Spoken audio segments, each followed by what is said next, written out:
Picture this, July 11th, 1943.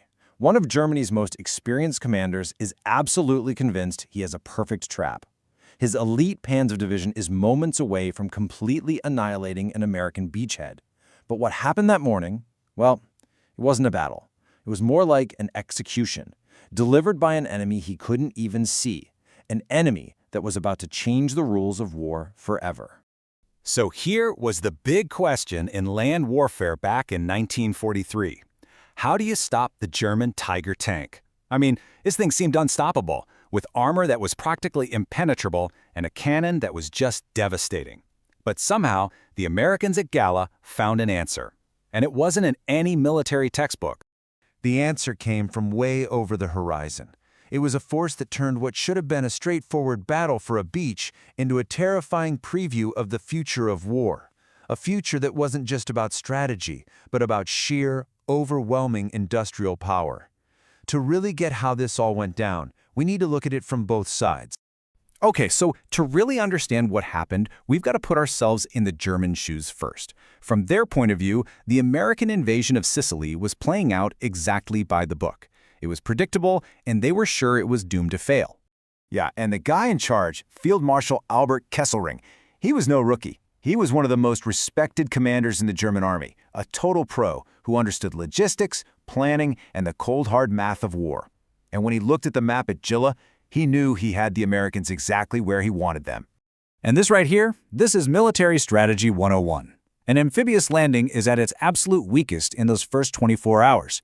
You've got infantry on the beach, sure, but their tanks, their big artillery pieces, still on ships. The troops are disorganized, their backs are literally against the sea, and there's nowhere to run. So Kesselring's plan was simple and, honestly, brilliant. Hit them now, hit them hard with armor, and just shove them right back into the ocean. And look, this wasn't just Kesselring's gut feeling. This was a fundamental truth of warfare. For hundreds of years, commanders knew that an army pinned against the sea was basically an army waiting to be destroyed. All he needed was the right tool for the job.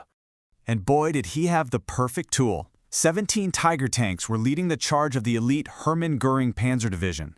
With 100 millimeters of frontal armor, they were basically immune to any Allied tank gun at the time. And their own 88 millimeter cannon? It could knock out any Allied tank from over 2 kilometers away. These things were the apex predators of the battlefield, and they were heading straight for that vulnerable American infantry. So, by all the rules of war, Kesselring's plan was rock solid, perfect even. But there was one massive thing he didn't see coming, a new, overwhelming factor that was about to make his textbook strategy completely irrelevant. You know, when Kesselring's intel guys first saw the numbers for the Allied invasion fleet, they literally thought it was a typo. They figured, surely they mean 300 ships, not 3,200. But it wasn't a mistake. It was the largest amphibious fleet in the history of warfare, a floating city of soldiers and supplies. Kesselring wasn't just fighting an army, he was fighting an entire industrial system. And if you break down that massive force, you see something really interesting. Yeah, most of the ships were there to land troops and supplies. But I want you to look closely at that 15% slice, the warships. Kesselring just saw them as escorts, ships to protect the transports. The Americans, though, they had a very, very different job in mind for them. The Americans had turned them into what you could call floating artillery. And this is the absolute game changer. These weren't just ships anymore. They were the heaviest, most mobile, and most powerful artillery batteries in the entire world, and they were aimed right at Kesselring's tanks. I mean, just look at the sheer firepower we're talking about here. A single cruiser, like the USS Boise, could fire over 100 high-explosive shells every single minute and hit targets 20 kilometers inland with incredible accuracy, all thanks to advanced radar and fire control computers. This wasn't just a little bit of support fire. This was an industrial-scale storm of steel just waiting to be unleashed. All right, so let's switch perspectives. Imagine you're in one of those German tanks now. It's just after dawn. You're feeling confident.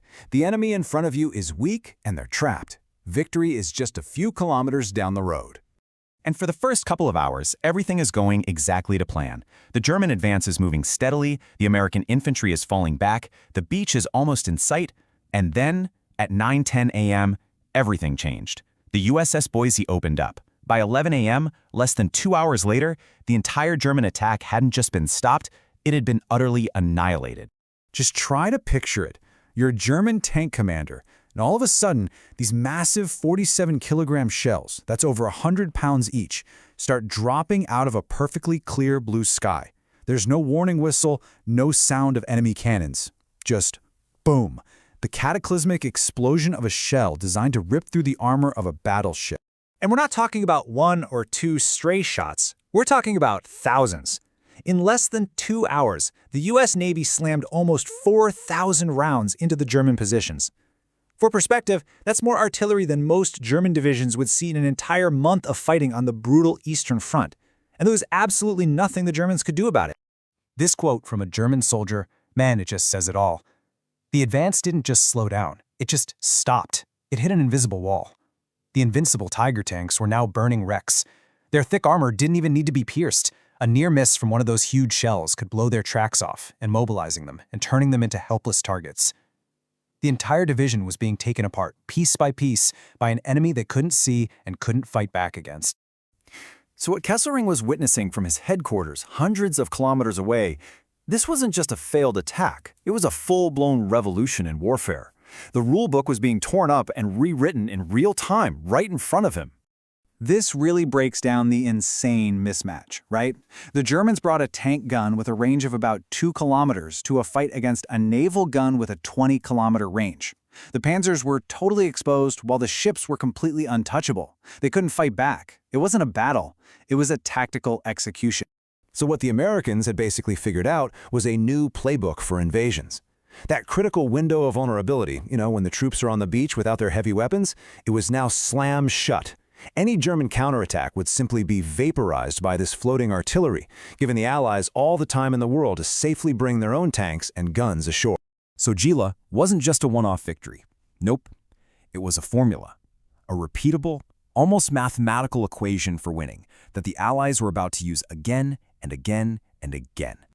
That steel rain from Gela, it became the standard operating procedure for every big Allied landing that followed, at Salerno, at Anzio, and of course, most famously, at Normandy. German armored divisions that tried to rush the beaches were shattered by the exact same kind of overwhelming, untouchable naval firepower. Kesselring never again tried to push an invasion back into the sea. He had learned his lesson the hard way. And this, right here, was the awful realization that must have dawned on Kesselring. The shells that were raining down on his tanks, they represented more than just firepower. They represented an entire economic and industrial system geared for total war. A system that could build cruisers faster than Germany could build tanks, and pump out shells faster than Germany could train soldiers. Look, the German soldiers in that division were incredibly brave, they were skilled, they were tough, but what they learned at Gela was a brutal lesson about what happens when raw courage runs headfirst into the cold, hard math of industrial warfare. It really leaves us with just one final, stark question. Can courage ever truly be a match for production?